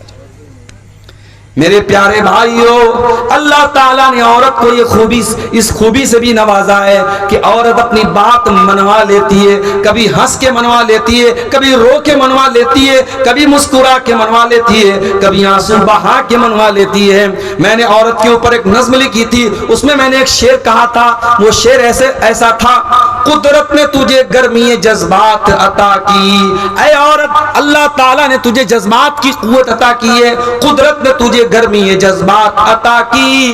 वो ना तकवा के भरम तोड़ दे, वो नाज़ अदा है। ऐ औरत, तेरे अंदर वो नाज है, वो अदा है। बड़े बड़े मुत्तकियों का तकवा तू तोड़ सकती है। अल्लाह ने तुझे नाज अदा की ताकत दी है और अल्लाह ने तुझे जज्बात की ताकत भी दी है। जज्बात की ताकत औरत के अंदर होती है। फिरौन बहुत बड़ा जालिम था, किसी की बात नहीं सुनता था, बच्चों को कत्ल करवाने का ऑर्डर दिया था उसने। मगर जब अपनी बीवी उसकी जब बच्चा लेकर के आती है, जो मूसा अलैहिस्सलाम की शक्ल में वो बच्चा जब हजरत आसिया की गोद में पहुंचता है, फिरौन की बीवी की गोद में, और फिरौन की बीवी अपने शौहर से कहती है, ला तक़्तुलूहु असा अन यनफ़ाना औ नत्तख़िज़हु वलदा। ऐ मेरे सरताज, देखिए कितना खूबसूरत बच्चा है, कितना प्यारा बच्चा है, हम इस बच्चे को कत्ल न कीजिए, हम इस बच्चे को अपना बेटा बना लेंगे, अपना बेटा बना करके पालेंगे। अच्छा, फिरौन को कोई बेटा नहीं था। फिरौन अपने आप को खुदा कहता था, रब कहता था, भगवान कहता था, गॉड कहता था, और फिरौन अपनी बीवी को बेटा नहीं दे सका। ऐसे ऐसे तो खुदा गुजरे दुनिया में, ऐसे ऐसे खुदा गुजरे। अपने आप को खुदा कहता था और अपनी बीवी को बेटा नहीं दे सका, और दूसरे के बच्चे को बीवी कह रही कि इसे हम अपना बेटा बना लेते हैं। अल्लाह अकबर। तो बीवी जो होती है वो बात मनवा लेती है मेरे साथ। बीवी चाहे कि आपकी सिगरेट छुड़वा देगी, बीवी चाहे कि आपका गुटखा छुड़वा देगी, बीवी चाहे कि आपको नमाजी बना देगी। मेरी प्यारी माँ बहनों, आप जब अपने शौहर से जिद करके 5,000 वाली साड़ी खरीद सकती हो, 10,000 वाला लहंगा खरीद सकती हो, 1,30,000 में सोना चल रहा है, सोने का जेवर मंगवा सकती हो, तो ऐ मेरी प्यारी माँ बहनों, आप अपने शौहर से बहुत सारे अच्छे काम भी करवा सकती हो। करवाने का तरीका होना चाहिए। अल्लाह के प्यारे नबी क्या फरमाते हैं, बड़े गौर से सुनिएगा। अल्लाह के नबी सल्लल्लाहु अलैहि वसल्लम फरमाते हैं, रहीमल्लाहु रजुलन काम मिनल लैल, अल्लाह ताला रहम नाजिल फरमाए, अल्लाह ताला रहमत नाजिल फरमाए उस आदमी के ऊपर जो रात में उठ करके तहज्जुद की नमाज पढ़ता है, वह आई कज़म रात, और अपनी बीवी को भी उठाता है, और बीवी अगर उठने से इनकार कर देती है तो बीवी के चेहरे पर पानी डाल के उठाता है हिम्मत बीवी के चेहरे पे पानी डालने की? कहीं ऐसा ना हो कि उधर आप पानी डालें और उधर बीवी लात मार दे। भाई आजकल ये भी तो हो रहा है। बीवी से पंगा लेने की किसमें हिम्मत है भाई? दुनिया में सबसे पंगा ले सकते, बीवी से नहीं ले सकते। वो एक लतीफा है, एक आदमी की बीवी बहुत शक करती थी उसके ऊपर, बड़ा परेशान रहता था। महीने में 2-4 दिन मायके जाती तो उसमें भी फोन पर फोन करती रहती थी, कहां हैं आप, क्या कर रहे हैं आप? डर था कि कहीं किसी दूसरी औरत के साथ तो नहीं है। एक मर्तबा मायके गई, बच्चे को छोड़ के गई थी, बच्चा भी छोड़ के गई थी कि नजर रखे अपने बाप के ऊपर। मायके जाके फोन कर रही है शौहर को, कहां हैं आप? शौहर कह रहा कहां रहूंगा, घर पर हूं भाई, तुम्हारी इजाजत के बगैर कहां जा सकता हूं? कहा अच्छा घर पे हो, जाओ किचन में जाओ, किचन में जाओ और मिक्सर की आवाज मुझे सुना करके बताओ कि तुम घर में हो। शौहर ने मिक्सर की आवाज सुना दी, घर की आवाज आई। बीवी ने कहा अच्छा चलो भाई तसल्ली हो गई। दूसरे दिन फिर फोन किया बीवी ने, कहां है आप? शौहर ने कहा अरे बेगम मैं कहां रहूंगा, घर पर हूं। चलिए मिक्सर की आवाज सुनाइए। शौहर ने फिर मिक्सर चालू करके सुना दे, घर की आवाज आई। तीसरे दिन बीवी ने कहा इतना शरीफ मेरा शौहर कब से हो गया, रोजाना मैं फोन कर रही हूं मुझे मिक्सर की आवाज सुना दे रहा है। तीसरे दिन बीवी सरप्राइज देने के लिए अचानक घर में आ गई। घर में आई तो शौहर गायब, बच्चा खेल रहा था। बच्चे से पूछा अरे तेरा बाप कहां है? कहा वो तो मिक्सर लेके गायब है 2 दिन से। तो कहते हैं कि अगर शौहर से बीवी शेर है तो शौहर सवा शेर भी बन सकता है भाई। तुम्हें सारा दिमाग तुम्ही को है थोड़ी, हमको भी तो थोड़ा बहुत दिमाग है। तो आप ये याद रखिए मेरे प्यारे साथियों कि घर के अंदर जब तक एक नेक घर वाली नहीं आएगी, घर का माहौल अच्छा नहीं हो सकता है। अल्लाह के नबी फरमाते हैं अल्लाह ताला रहमत नाजिल फरमाए उस आदमी के ऊपर जो रात में उठ करके तहज्जुद की नमाज पढ़ता है और अपनी बीवी को भी उठाता है। व रहिमल्लाहु इम्रातन कामत मिनल लैल, और अल्लाह ताला ऐसी औरत के ऊपर रहमत नाजिल फरमाए जो रात में उठ करके तहज्जुद की नमाज पढ़ती है। व अयक़ज़त ज़ौजहा, और अपने शौहर को भी उठाती है, और शौहर अगर इनकार कर दे तो शौहर के चेहरे पर पानी छिड़क करके उठाती है। ये होते हैं बेहतरीन कपल, एक दूसरे का ताउन करे दीन के सिलसिले में। इसीलिए अल्लाह के नबी फरमाते हैं लियत्तखिज़ अहदुकुम क़ल्बन शाकिरा, 3 चीजों को बैलेंस बना लो, 3 चीजों को खजाना बना लो, 3 चीजों को स्टोर कर लो, 3 चीजों को अपने घर में लेके आ जाओ। क़ल्बन शाकिरा, अपने सीने में ऐसा दिल लेकर के आओ जो अल्लाह ताला का शुक्रिया अदा करने वाला हो। व लिसानन ज़ाकिरा, और अपने मुंह में ऐसी जबान लेकर के आओ जो अल्लाह ताला का जिक्र करने वाली हो। व ज़ौजतन मुमिनतन तुईनुहु अला अम्रिल आखिरा, और ऐसी दीनदार बीवी लेके आओ जो आखिरत के कामों में, दीन के कामों में आपकी मदद करे। ऐसी बीवी अगर आपके घर में आ जाएगी, घर को जन्नत बना देगी। और आगे बढ़िए, घर को अगर जन्नत बनाना है तो बहुत जरूरी काम क्या करना है हमको? घर को अल्लाह के जिक्र से आबाद करना है। मुसलमान का घर है, सुबह भी मोबाइल पर गाने बज रहे हैं, शाम को भी गाने बज रहे हैं, बिस्तर पे जाने के पहले भी म्यूजिक बज रहा है। मुसलमान का घर है, 24 घंटे में कोई एक मर्तबा अल्लाह का नाम लेने वाला नहीं है। नेताओं के भाषण तो सुने जा रहे हैं, राजनेताओं की तकरीरें तो बजाई जा रही हैं, अल्लाह रसूल की बातें करने कोई सुनने वाला नहीं है। गांव में जलसा होता है, उस घर का कोई आदमी जलसे में जाने को तैयार नहीं है। तकरीरों से बोर होने वाला परिवार है, न शौहर को तकरीरों से इंटरेस्ट है, न बीवी को तकरीरों से इंटरेस्ट है। एक आदमी घर में अल्लाह का जिक्र करने वाला, अल्लाह का नाम लेने वाला तक नहीं है। मेरे प्यारे भाइयों, ऐसे घर को अल्लाह के नबी ने मुर्दा करार दिया। आपने फरमाया मसलुल बैतिल्लज़ी युज़करुल्लाहु फीही वल बैतिल्लज़ी ला युज़करुल्लाहु फीही, जिस घर में अल्लाह का नाम लिया जाए वो घर जिंदा है, और जिस घर में अल्लाह का नाम न लिया जाए वो घर मुर्दा है। वो घर मुर्दा है, अल्लाह के नबी ने उसको मुर्दा करार दिया है। अपने घर को जिंदा करो मेरे भाइयों, अल्लाह के जिक्र से आबाद करो। बहुत आसान तरीका बता देता हूं। जब भी घर में दाखिल हुआ करो, बिस्मिल्लाह पढ़ के दाखिल हुआ करो, और जब घर के बाहर निकला करो बिस्मिल्लाह तवक्कलतु अलल्लाह ला हौला वला कुव्वता इल्ला बिल्लाह पढ़ लिया करो। क्या फायदा होगा मौलवी साहब? आइए मैं फायदा भी बता देता हूं। सही मुस्लिम की रिवायत है, अल्लाह के प्यारे रसूल फरमाते हैं जब इंसान घर में दाखिल होने के टाइम बिस्मिल्लाह पढ़ता है तो शैतान भाग जाता है और कहता है ला मबीत लकुम हाहुना, ये तो बिस्मिल्लाह पढ़ के घर में आया है, अब यहां पे रात गुजारने का मौका नहीं मिलेगा। जब इंसान रात में डिनर करने के टाइम, खाना खाने के टाइम अल्लाह का नाम लेता है, बिस्मिल्लाह पढ़ता है, तो शैतान कहता है ला मबीत लकुम वला अशाहा हुना, न तो यहां पे रात गुजारने का मौका मिलेगा न डिनर करने का मौका मिलेगा। जब आप खाने पर बिस्मिल्लाह नहीं पढ़ते हैं तो आपके खाने को शैतान भी खाता है, खाने की बरकत खत्म हो जाती है। तो घर में जब दाखिल हो तब बिस्मिल्लाह पढ़ें और जब खाना खाने लगे तब बिस्मिल्लाह पढ़ें। और जब रात हो जाए, मगरिब की अजान हो जाए, तो अल्लाह के नबी ने फरमाया जब सूरज डूब जाए, जब मगरिब का टाइम हो जाए, फकुफ्फू सिबियानकुम, तो अपने छोटे बच्चों को घर के अंदर ले आओ। मगरिब के टाइम अपने छोटे बच्चों को बाहर मत भेजो। फ़इन्न शयातीन तंतशिरु हीन इज़िन, उस वक्त शैतान घूमते रहते हैं। मगरिब के टाइम अपने बच्चों को बाहर मत भेजिए, सूरज डूबने के टाइम। और आपने आगे फरमाया जब रात में चिराग की बत्ती बुझाओ तो बिस्मिल्लाह पढ़ के बुझाओ। बर्तन को खुला मत रखो, बर्तन को ढांक दो, बिस्मिल्लाह पढ़ के ढांक दो। दरवाजे की कुंडी लगाओ तो बिस्मिल्लाह पढ़ के कुंडी लगाओ, इसलिए कि जो अल्लाह के नाम से जो चीज क्लोज कर दी जाए, जो चीज बंद कर दी जाए, शैतान उसको ओपन नहीं कर सकता, शैतान उसको खोल नहीं सकता। अल्लाह का नाम लेके आप दरवाजे को बंद कीजिए।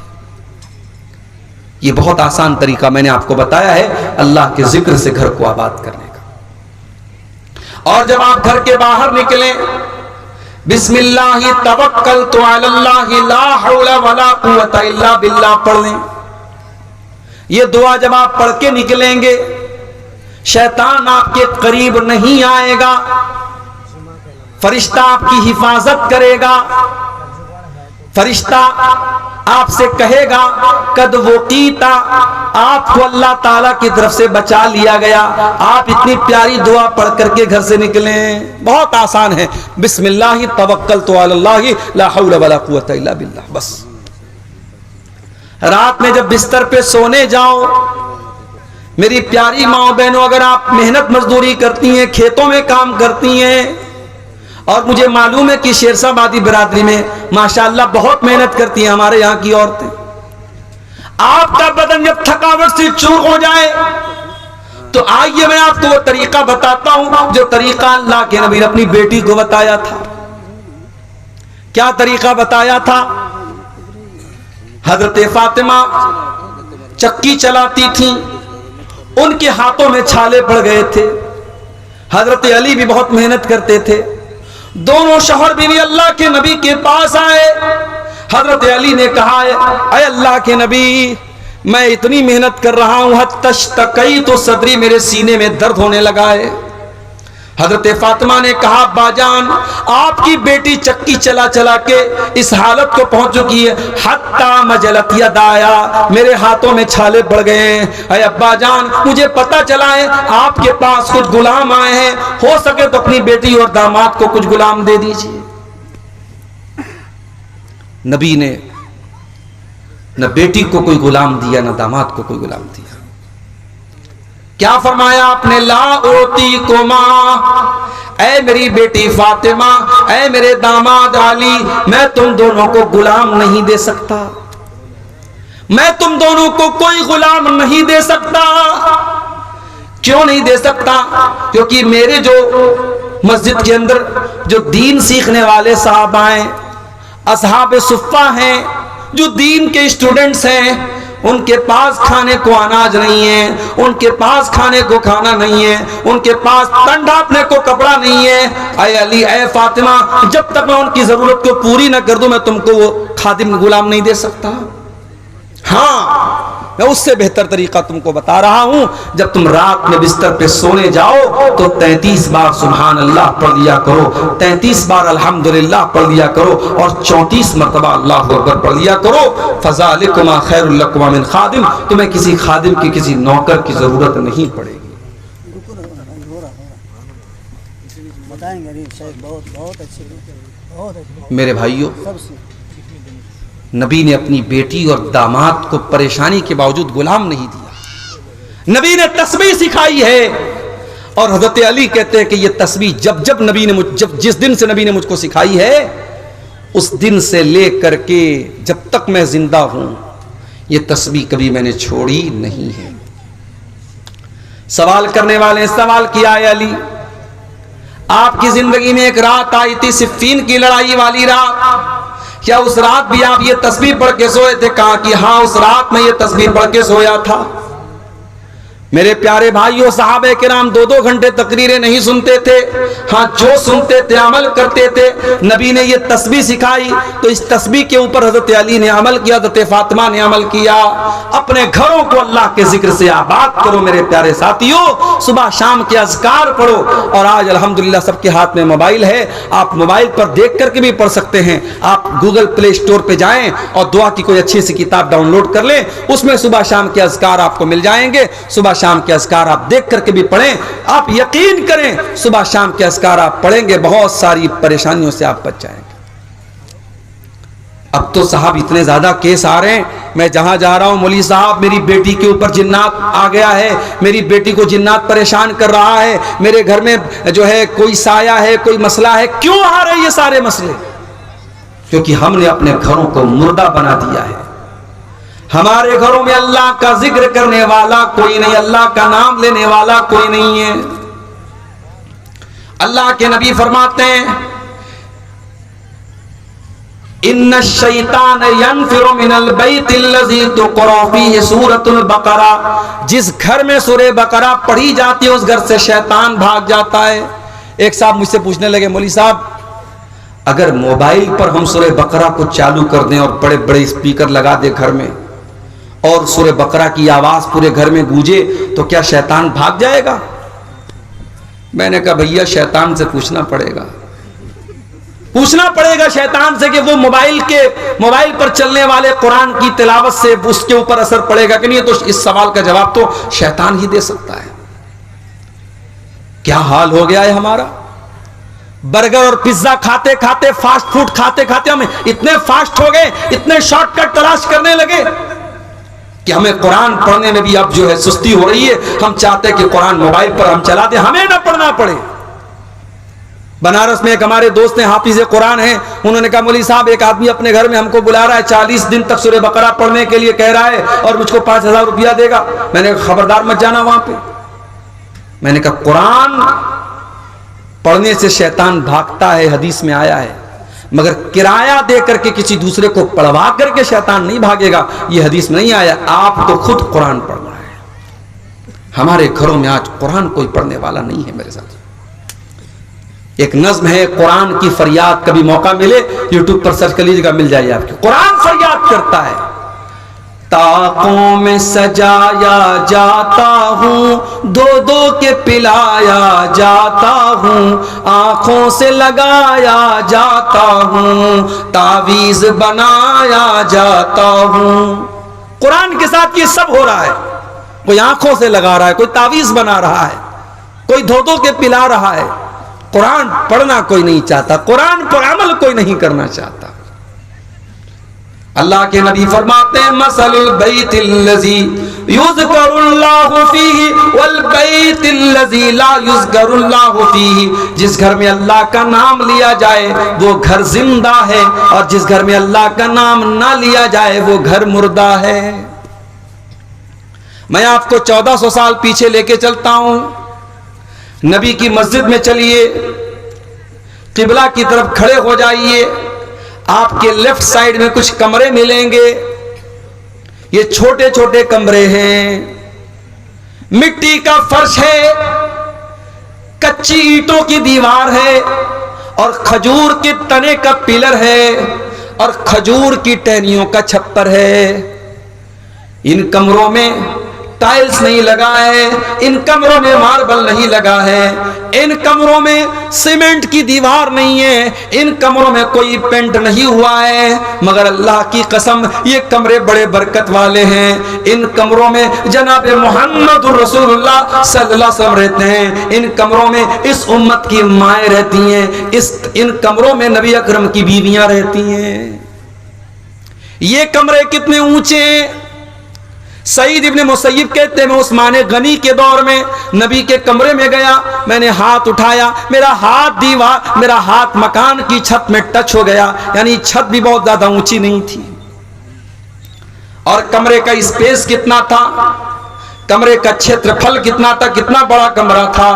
इतना बड़ा कमरा था कि अल्लाह के प्यारे नबी जब तहज्जुद की नमाज पढ़ा करते थे तो सजदे में जाने के टाइम हजरत आयशा को अपना पैर हटाना पड़ता था, यानी उस कमरे में इतनी गुंजाइश भी नहीं थी कि हजरत आयशा लेटी हो और अल्लाह के प्यारे नबी आराम से सजदा कर सकें। ये छोटे छोटे कमरे थे मेरे प्यारे साहब, ये कमरे छोटे थे, लेकिन इन कमरों में कुरान उतरता था, इन कमरों में बरकत उतरती थी, इन कमरों में नूर उतरता था, इन कमरों में अल्लाह के प्यारे नबी रहा करते थे, इन कमरों में रात में कुरान पढ़ा जाता था, तहज्जुद पढ़ी जाती थी, अल्लाह के नबी रातों को रोया करते थे।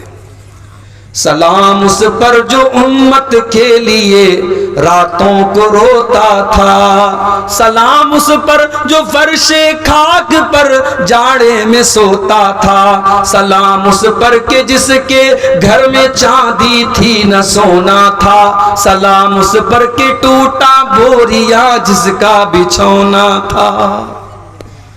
उस नबी ने हमको बताया कि मकान में बरकत अल्लाह को याद करने से आती है, मकान को आलीशान बनाने से मकान खूबसूरत नहीं होता है मेरे साथी। और आगे बढ़िए, घर को अगर दीनदारी वाला घर बनाना है, इस्लामी घर बनाना है, घर के हर फर्द को नमाजी बनना पड़ेगा। माँ भी नमाजी हो, बाप भी नमाजी हो, भाई भी नमाजी हो, बेटा भी नमाजी हो। अल्लाह के प्यारे नबी फरमाते हैं, मुरू औलादकुम बिस्सलाती व हुम अबनाउ सबील। जब तुम्हारे बच्चे 7 साल के हो जाएं, 7 साल के हो जाएं तो अपने बच्चों को नमाज का ऑर्डर दो, और जब तुम्हारे बच्चे 10 साल के हो जाएं और नमाज न पढ़े तो तुम उनकी पिटाई करो। मौली साहब, पिटाई कौन करेगा?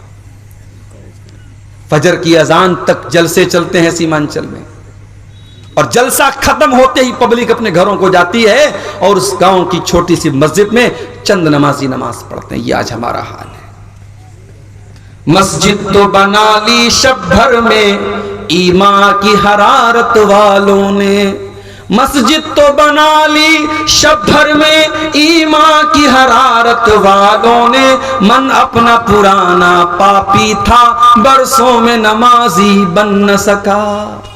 अरे जब हम नमाजी बनेंगे तब ना अपने बच्चों को नमाजी बनाएंगे, जब हम खुद ही बेनमाजी तो क्या बच्चों को नमाजी बनाएंगे? अपने बच्चों को नमाजी बनाना है तो पहले खुद नमाजी बनना पड़ेगा। कुरान कहता है, वअमुर अहलका बिस्सलाति वस्तबिर अलैहा। ऐ मेरे नबी, नमाज का अपने घर वालों को हुक्म दीजिए और खुद भी नमाज की पाबंदी कीजिए। ला नसअलुका रिज़्क़ा, और ऐ नमाज पढ़ने वाले, तेरी नमाज से तेरी रोजी रोटी पर कोई फर्क नहीं पड़ेगा, तेरी रोजी में कोई कमी नहीं आएगी। हम तुझसे तेरी रोजी नहीं मांगते, हम तो खुद तुझको रोजी देते हैं। अगर 10 मिनट के लिए तू दुकान बंद कर देगा तो क्या मक्का में दुकान बंद नहीं होती, मदीना में दुकान बंद नहीं होती? मक्के और मदीने में दुकान बंद हो जाती है और उसके बावजूद अल्लाह ताला उनको देता है, नमाज के टाइम उनकी दुकान बंद हो जाती है। तो नमाज की पाबंदी करो मेरे प्यारे साथियों। कुरान कहता है, वज़कुर फिल किताब इस्माइल, और याद करो किताब में, कुरान में इस्माइल को, इन्नहु काना सादिक़ल वादी व काना रसूलन नबिया।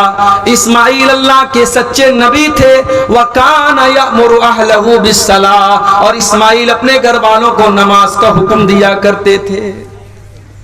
इब्राहीम अलैहिस्सलाम क्या दुआ करते हैं अल्लाह ताला से?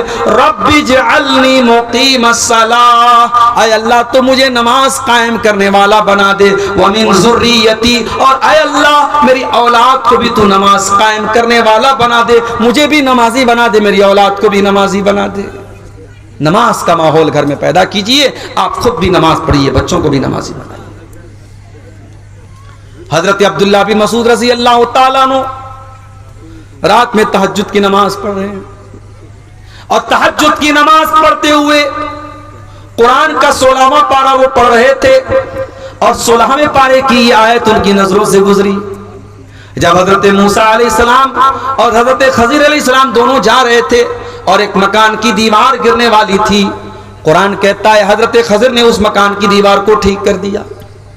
गांव वाले बड़े कंजूस थे, उन लोगों ने इन दोनों लोगों को खाना तक नहीं खिलाया था, और जब दीवार गिरने लगी तो हजरत खजीर ने दीवार को ठीक कर दिया।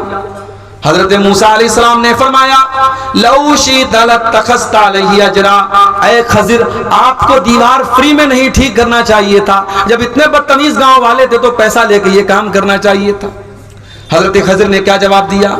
फरमाया व अम्मल जिदारु फकान लिगुलामैनि यतीमैनि फिल मदीनति व कान तहतहु कंजुल लहुमा, ऐ मूसा वो दीवार दो यतीम बच्चों के मकान की दीवार थी, उस मकान में दो यतीम बच्चे रहा करते थे, दीवार गिर जाती, उन बच्चों का खजाना जो बाप ने मरने के पहले दफनाया था वो खजाना गांव वाले लूट के चले जाते। अल्लाह ने मुझको हुक्म दिया कि मैं उन बच्चों का खजाना लूटने न दूं, डूबने न दूं। पता ये चला बाप अगर नेक है तो बाप के मरने के बाद भी अल्लाह ताला यतीम बच्चों को बाप की दौलत और बाप का खजाना देगा, अल्लाह ताला बच्चों को महरूम नहीं करेगा। जब हजरत अब्दुल्लाह बिन मसूद कुरान की आयत पढ़ने लगे, रोने लगे, तहज्जुद की नमाज का सलाम फेरा, उनका छोटा बच्चा वहीं पे सो रहा था, अपने बच्चे को देख करके रोते हुए कहने लगे मिन अजलिका या बुनैया, ऐ मेरे बच्चे तेरा बाप तेरे लिए तहज्जुद की नमाज पढ़ रहा है, आज मैं तहज्जुद पढ़ रहा हूं, कल तुझे फायदा मिलेगा। ऐ मेरे बच्चे तेरा बाप तेरे लिए रातों को इबादत कर रहा है, रातों को जाग रहा है। अपने बच्चों का अगर बेहतर भविष्य चाहते हो, अपने बच्चों का फ्यूचर चाहते हो, तो नेक बनो, दीनदार बनो, नमाजी बनो, इंशाअल्लाह आपके बच्चे भी दीनदार बनेंगे। मेरे प्यारे सच्चे, ये कोई फख्र की बात नहीं मेरे 8 बच्चे, मेरे 7 बच्चे, फख्र की बात यह है कि आपका एक ही बच्चा हो लेकिन इस लायक हो कि आपका इंतकाल हो तो वो जनाजे की नमाज पढ़ सके, दुआएं उसको आती हो। आपका बेटा आपकी बेटी जब दुआ के लिए हाथ उठाए तो ये कह सके रब्बिरहमहुमा कमा रब्बयानी सगीरा, ऐ अल्लाह मेरे माँ बाप पर रहम फरमा जिस तरीके से बचपन में उन्होंने मुझको पाला है। तो ये बहुत जरूरी चीज है मेरे प्यारे साथियों कि हम घर में नमाज का माहौल पैदा करें। और आगे बढ़िए, घर को अगर एक दीनदारी वाला घर बनाना चाहते हैं तो जैसे मोबाइल में जब वायरस ज्यादा हो जाए तो हम दुकानदार के पास जाते हैं, लो भाई देखो मेरे मोबाइल में क्या हो गया है, तो दुकानदार कहता है कि भाई साहब आपके मोबाइल में वायरस आ गया है, क्या करना पड़ेगा, इसमें एंटी वायरस डालना पड़ेगा, इसकी मोबाइल की मेमोरी को क्लीन करना पड़ेगा, मेमोरी से बहुत सारी चीजों को डिलीट करना पड़ेगा। अगर घर को दीनदारी वाला घर बनाना चाहते हो तो 5 चीजों को डिलीट कर दो अपने घर से, 5 चीजों को डिलीट कर दो, निकाल दो अपने घर से।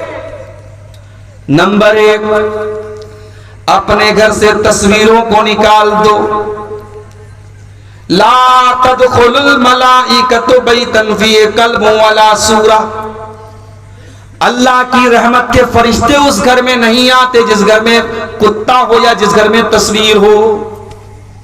मौली साहब कैमरा तो सबके हाथ में इस वक्त है, अब तो हम लोग तकरीर करने जाते हैं तो लोग कहते हैं मौली साहब एक सेल्फी ले लो, सेल्फी विद सेल्फी। तो कैमरे की तस्वीरें तो आज मेरी भी मौजूद है सोशल मीडिया पर, और आप कह रहे हैं कि अल्लाह की रहमत के फरिश्ते नहीं आते जिस घर में तस्वीर हो। तो कैमरे की जो तस्वीर है उसके बारे में उलमा का इख्तलाफ है, और उलमा की एक जमात का कहना है कि कैमरे की तस्वीर हराम नहीं है, क्योंकि कैमरे की जो तस्वीर होती है वो कोई पेंटिंग नहीं है कि जिसमें नाक कान आंख बनाया जाए। कैमरा तो बस एक अक्स ले लेता है सामने वाले का, एक प्रतिबिंब है, एक छाया है। और हदीस में जिस तस्वीर को हराम कहा गया है वो तस्वीर वो है जिसमें हम नाक का नाक पूरा बनाते हो। लेकिन आप ये सोचिए, मूर्ति की शक्ल में, मूर्ति की शक्ल में या पेंटिंग की शक्ल में, किसी भी शक्ल में, मूर्ति तो बहरहाल उसको मुजस्समा बोलते हैं, लेकिन आज के जमाने में भी पेंटिंग अलग होती है। आपने सुना होगा मकबूल फिदा हुसैन नाम का एक आदमी था, वो पेंटर था बहुत बड़ा, उसकी पेंटिंग करोड़ों में बिकती थी। तो पेंटिंग एक अलग चीज है, कैमरे की तस्वीर एक अलग चीज है। फिर भी बहुत सारे उलमा का यह कहना है कि कैमरे की तस्वीर से भी हमें परहेज करना चाहिए, और कैमरे की तस्वीर को प्रिंट करके उसको एल्बम बनाना और कमरे में सजाना। मैं एक मकान में गया, एक साहब अपने कमरे में, चूंकि हम लोग कहीं जाते हैं तो आदमी सोचता है कि अच्छी मेहमान नवाजी अच्छी की जाए, वो अपने कमरे में लेके गए तो देखा कि कमरे के किनारे एक तस्वीर लगी है, एक तरफ मोहतरम की तस्वीर, एक तरफ मोहतरमा की तस्वीर है।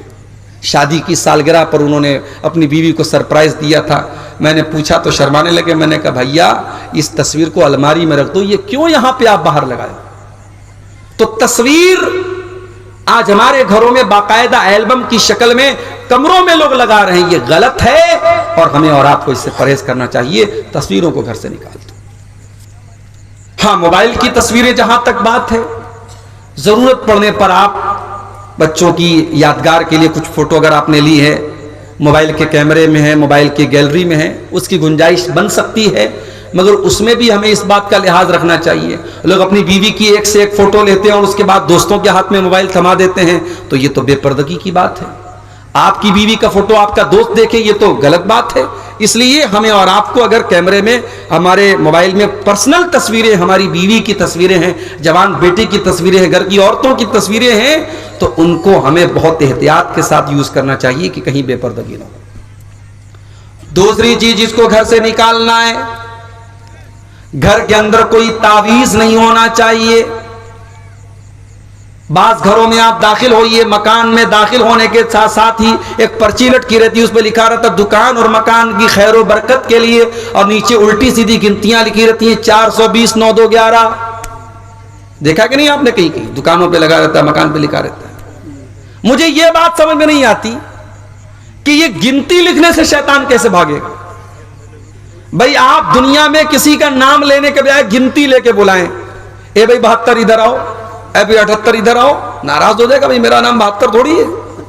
आप बिस्मिल्लाहिर्रहमानिर्रहीम के बजाय 786 लिख रहे हैं। आप मोहम्मद सल्लल्लाहु अलैहि वसल्लम के बजाय 92 लिख रहे हैं। आपने गिनती बना के रखी है।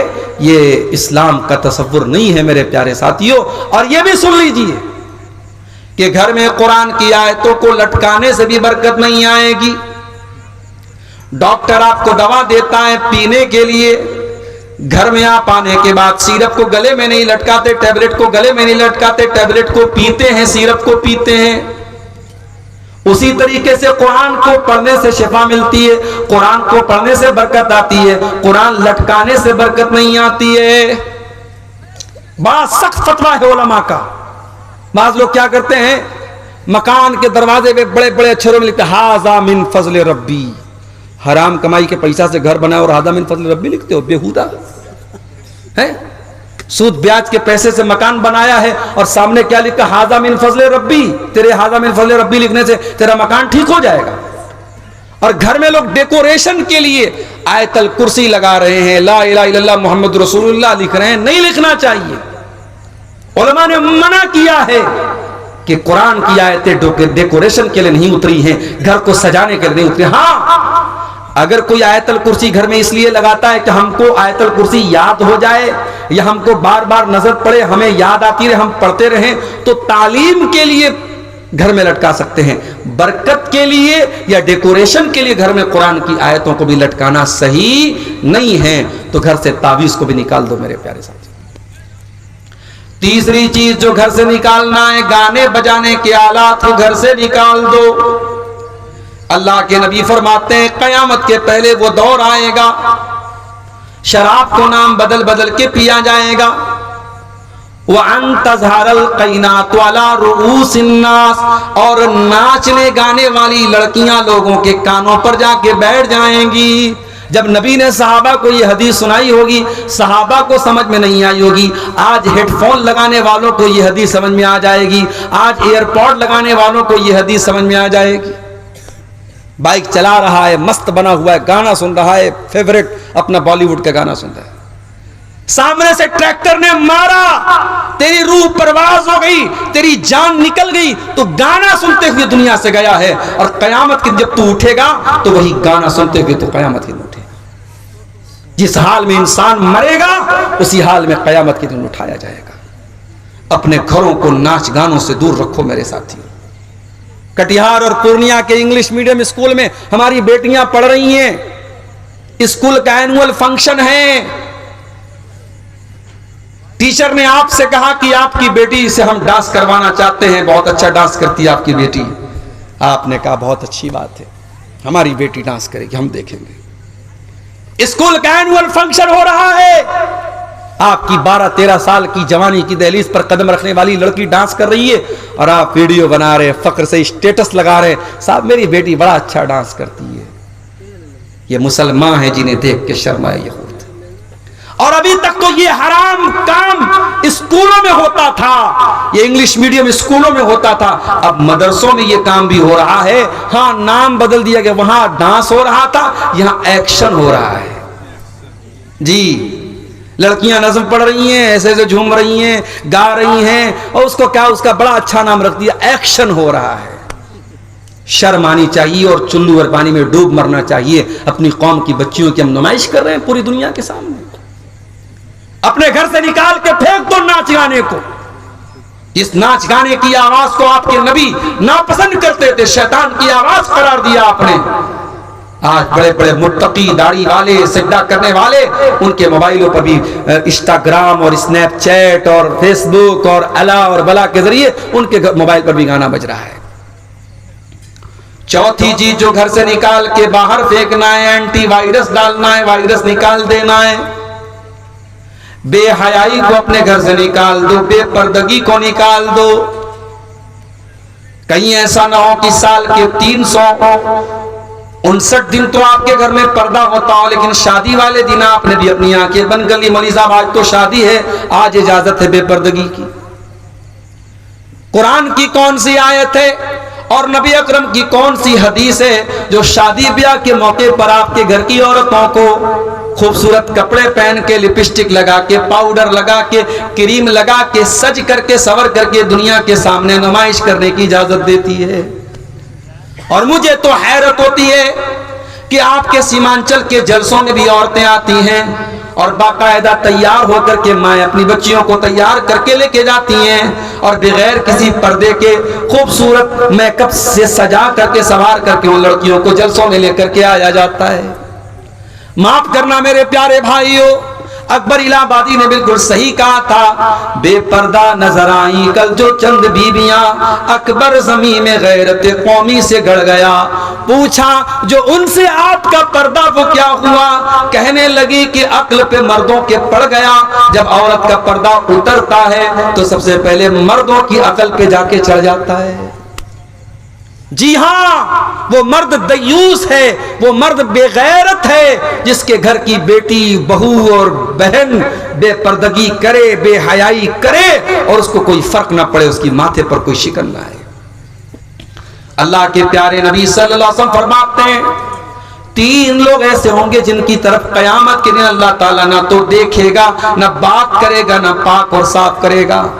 नंबर 1, अल-आक़ुल वालिदैहि, अपने माँ बाप से रिश्ता तोड़ देने वाला। नंबर 2, अल-मरअतुल मुतरज्जिला, मर्दों की नकल करने वाली औरत। और नंबर 3, अद-दयूस, वो बेगैरत मर्द जिसके घर में बेगैरती हो रही और उसको कोई फर्क ना पड़ रहा हो। तो बेहयाई को घर से निकाल दो मेरे साथी। और ये भी याद रखो, जब बेटियां जवान हो जाएं तो उनको बता दो कि कौन तेरा महरम है और कौन तेरा गैर महरम है। एक दिन YouTube पर एक वीडियो मैंने देखा, आजकल बच्चियों के साथ सेक्सुअल हरासमेंट बहुत हो रहा है। कभी कभी अपने रिश्तेदार, लड़की का चाचा, लड़की का मामू, लड़की का चाचाजाद भाई, ये सब सेक्सुअल हरासमेंट करते हैं, बच्चियों को, छोटी बच्चियों को परेशान करते हैं। तो YouTube पर मैंने एक वीडियो देखा कि छोटे बच्चों को सिखाने की, उसमें सिखाया जा रहा था, ट्रेनिंग दी जा रही थी कि बच्चों को सिखाया जाए बचपन से ही कि गुड टच क्या होता है, बैड टच क्या होता है। अगर कोई भी आदमी अगर लड़की को गलत तरीके से टच कर रहा है तो लड़की समझ जाए कि हाँ ये बैड टच है और लड़की अपने माँ बाप से शिकायत करे। ये एक तालीम आज स्कूलों में भी दी जा रही है और हमारी भारत सरकार भी इसको दे रही है और ठीक है, इस पर हमें कोई एतराज नहीं है।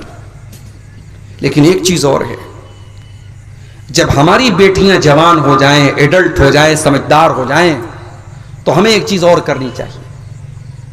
या तो हम उनको दीनी तालीम दें, मदरसे में पढ़ाएं, या आज घर के अंदर ऑनलाइन भी दीनी तालीम दी जा सकती है। किसी भी तरीके से उन बच्चियों को यह बताया जाए कि ऐ मुसलमान लड़की, जब तू जवान हो गई, बालिग हो गई, तो घर से जब तुझको निकलना है तो पर्दे में निकलना है।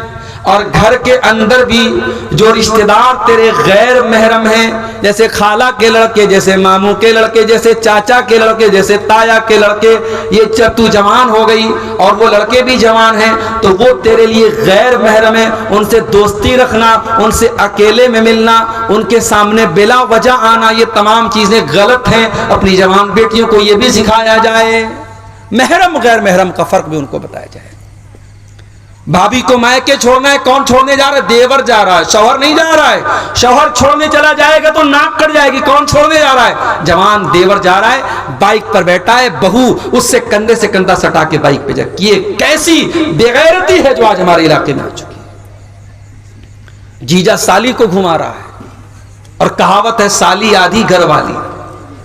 माफ करना मेरे प्यारे साथियों, किसी ने जिसने ये कहावत बनाई है साली आधी घरवाली, उसकी नीयत खराब होगी, उसकी सोच खराब होगी। इस्लाम में साली कोई आधी घरवाली नहीं है। साली आपके लिए गैर महरम है और साली को अपने जीजा के सामने आने से परहेज करना चाहिए।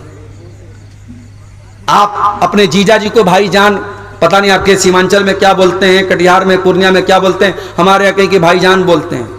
जीजा को भाईजान बोलते हैं, बहन के शौहर को भाईजान बोलते हैं। तो भाईजान बोल देने से वो आपके भाई नहीं हो जाते हैं। एक लिमिट होनी चाहिए, एक पर्दा होना चाहिए मेरे प्यारे साथी। नबी अकरम के पास एक सहाबी आते हैं, सवाल करते हैं, अफरअयतल हमवा या रसूल अल्लाह, ऐ अल्लाह के नबी, क्या देवर भी भाभी के पास अकेले में नहीं जा सकता? जीजा साली के पास अकेले में नहीं जा सकता? आज आपके बनारस के करीब में मऊ में जानता हूं, मुबारकपुर में जानता हूं, आजमगढ़ में जानता हूं, आपके सीमांचल के भी बहुत सारे इलाकों में ये चीज मिल जाएगी। शौहर बाहर कमाने गया है, ज्वाइंट फैमिली सिस्टम है, बीवी उसी फैमिली में रहती है, देवरों के साथ, जेठों के साथ, ज्वाइंट फैमिली सिस्टम में शौहर दूर रह रहा है, परदेश में रह रहा है और उसकी जवान बीवी उसी घर में रह रही है। देवरों और जेठों के बीच में कोई पर्दा नहीं है। हम क्या कर रहे हैं? हम फितनों को हवा दे रहे हैं। हम अपने घर में बदकारी को दावत दे रहे हैं कि आओ, और घर में बदकारी और जिनाकारी को फरोग दे दो। मेरे प्यारे साथियों, नबी ने फरमाया देवर अपनी भाभी के लिए मौत है, जीजा अपनी साली के लिए मौत है। महरम और गैर महरम का फर्क भी हमारे घर में होना चाहिए। अगर ये फर्क नहीं है तो इस बेहयाई को अपने घर से निकाल दो। अब एक आखिरी चीज हम बयान करके फिर कुछ सवालात हमारे सामने आए, उन सवालों का जवाब देकर हम बात खत्म करेंगे। घर को अगर आप एक दीनदार घर बनाना चाहते हैं तो एक बहुत जरूरी चीज ये भी है कि आप अपने दस्तरखान पे किसको दावत दे रहे हैं। शराबियों को तो अपने घर में नहीं बुला रहे हैं, जानियों को तो अपने घर में नहीं बुला रहे हैं। अल्लाह के प्यारे नबी फरमाते ला याकुल तामक इल्ला तकी, तुम्हारे दस्तरखान पे मुत्तकी लोगों को खाना खाना चाहिए। दावत दो तो मुत्तकी नेक लोगों को दो, बेनमाजियों को, हराम खोरों को, रिश्वत खोरों को, सूद खोरों को, शराबियों को, जानियों को मत दावत दो। अपने दस्तरखान पे नेक और दीनदार लोगों को दावत दो। अपने घरों में दीनदार लोगों को एंट्री दो। याद करो हजरत नूह अलैहिस्सलाम की दुआ। हजरत नूह अलैहिस्सलाम ने क्या दुआ की थी? रब्बिग़फिरली वलिवालिदैया वलिमन दखल बैती मुमिनन वलिल मुमिनीन वल मुमिनात। आय अल्लाह मुझे बख्श दे, मेरे माँ बाप को बख्श दे, और मेरे घर में जो ईमान वाला है तू उसको भी बख्श दे, और तमाम मोमिन मर्दों को बख्श दे, तमाम मोमिन औरतों को बख्श दे। पता ये चला कि अपने घर में नेक और ईमान वाले को, मुत्तकी को हम अपने घर में दावत दें। शरीयत इसकी भी हमको तालीम देती है। और आखिरी चीज ये है मेरे साथी, ये जितनी चीजें मैंने बयान की इनका ताल्लुक हमारी कोशिश से, हमारे संघर्ष से, हमारे स्ट्रगल से है, लेकिन हिदायत तो अल्लाह के हाथ में। हिदायत का रिमोट कंट्रोल अल्लाह के हाथ में है।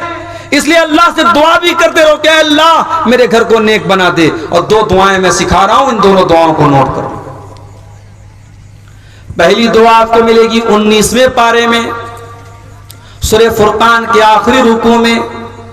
बड़ी प्यारी दुआ है, अल्लाह के नेक बंदे दुआ करते हैं, रब्बना हब लना मिन अज़वाजिना व ज़ुर्रिय्यातिना कुर्रता आयुन वजअलना लिलमुत्तक़ीना इमामा। ऐ परवरदिगार, हमारे बीवी बच्चों को हमारी आंखों की ठंडक बना दे और हमें मुत्तकियों का इमाम बना दे। बड़ी प्यारी दुआ है, इस दुआ को पढ़ा करो मेरे साथ। और दूसरी दुआ कुरान के 26वें पारे में शुरू में है, सूरह अहकाफ में, जब इंसान 40 साल का हो जाए तो ये दुआ पढ़े। 40 साल का जब इंसान हो जाता है ना, तो मैच्योर हो जाता है। और जो 40 साल में भी ना सुधरे वो कब्र में जाने तक भी नहीं सुधरेगा। ये बात नोट करो। बुरी आदतें जो छूटने वाली होती है 40 साल तक छूट जाती हैं, और जो बुरी आदतें 40 साल तक ना छूटे वो 70 साल में भी नहीं छूटती। कुछ बूढ़ों को देखो, 70 साल के बूढ़े हैं, चौराहों पर बैठे हैं और उनकी आंखें जो हैं इधर उधर घूम रही हैं। वो जवानी की शरारतें, बुढ़ापे में हाथों में जुम्बिश नहीं, पैरों में ताकत नहीं, मगर वो शरारतें बुढ़ापे में भी जिंदा रहती हैं बास बूढ़ों के अंदर। तो 40 साल इंसानी जिंदगी का बड़ा अहम पॉइंट है। इसीलिए अल्लाह ने 40 साल का होने के बाद ये दुआ सिखाई, और रब्बी औज़िअनी अन अशकुरा निअमतक अल्लती अनअमत अलैया व अला वालिदैया व अन अअमल सालिहन तर्दा व अस्लिह ली फी ज़ुर्रियती। बड़ी प्यारी दुआ है। ऐ अल्लाह, मुझे तौफीक दे कि मैं तेरी नेमतों का शुक्रिया अदा करूं, जो नेमतें तूने मुझको दी और मेरे माँ बाप को दी। और ऐ अल्लाह, मुझे तौफीक दे कि मैं ऐसा नेक अमल करूं जिससे तू खुश हो जाए। वो अस्लिह ली फी ज़ुर्रियती, और ऐ अल्लाह मेरी औलाद की तू इस्लाह कर दे, मेरी औलाद को नेक बना दे, मेरी औलाद को अच्छा बना दे। ये बड़ी प्यारी दुआ है। ये दोनों दुआएं पढ़ा करो मेरे साथी, दुआएं पढ़ा करो। अल्लाह से ताल्लुक मजबूत रखो, इंशाअल्लाह अल्लाह आपके घर की हिफाजत करेगा। ये सवाल एक आया था, हमारे गांव के जुमा की मस्जिद में औरत की जगह है, तो क्या औरत जुमा की नमाज मर्दों के साथ पढ़ सकती है? पढ़ सकती है नहीं, पढ़ना चाहिए जी।